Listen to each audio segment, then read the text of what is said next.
আসসালামু আলাইকুম। আশা রাখি আপনারা ভালো আছেন। আলহামদুলিল্লাহ আমি অনেক ভালো আছি। এটা কি কেউ তো বলতে পারবে কি না জানি না। তবে হচ্ছে এটা দুধ। এটা 12 ঘন্টার মতো আমি ফ্রিজে রেখে দিয়েছিলাম। তারপরে হচ্ছে এভাবে কেটে পলিথিনের প্যাকেটের মধ্যে রাখি ফ্রিজে। কারণ এভাবে দুধ রাখলে মানে যখন তখন বের করে কাজ করা যায়। আর হচ্ছে বোতলে বা বয়ামে যদি রাখা যায় গলতে টলতে অনেক টাইম লাগে, ঝামেলা হয়ে যায়। ওই জন্য হচ্ছে আমি দুধ এভাবে রাখি, তারপর চাকু দিয়ে কেটে এভাবে প্যাকেটিং করে রাখি দিই।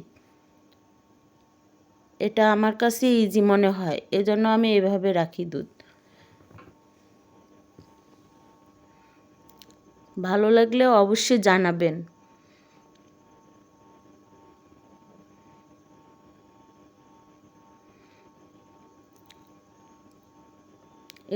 এই ভিডিওটা হচ্ছে আমার ঈদের পরের দিনের ভিডিও।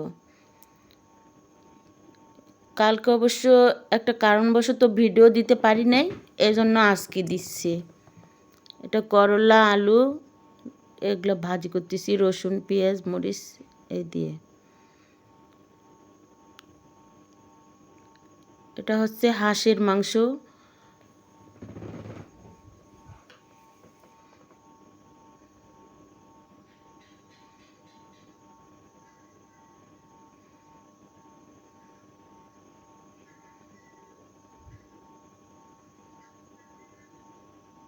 গরুর মাংস।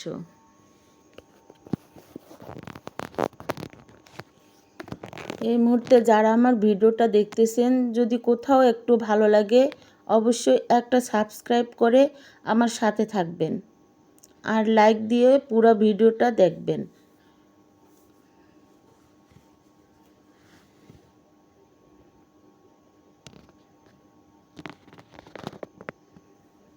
আমার হচ্ছে ভাসুরের ছেলের জন্মদিন তো সেভাবে করা হয় না, তবে ছোট ছোট অনেক বাচ্চা আমাদের বাড়িতে সবাই মিলে মজা করতেছে কেক কেটে।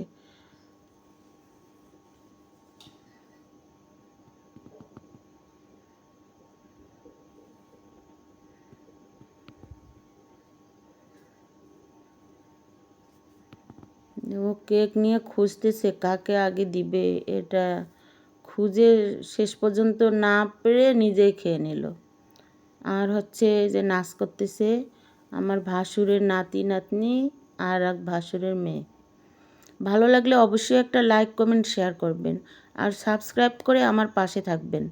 আপনারা ভালো থাকবেন, আমার জন্য দোয়া করবেন আর আমার ভিডিওগুলো বেশি বেশি করে দেখবেন। আর হচ্ছে প্লিজ একটু শেয়ার করে দিবেন।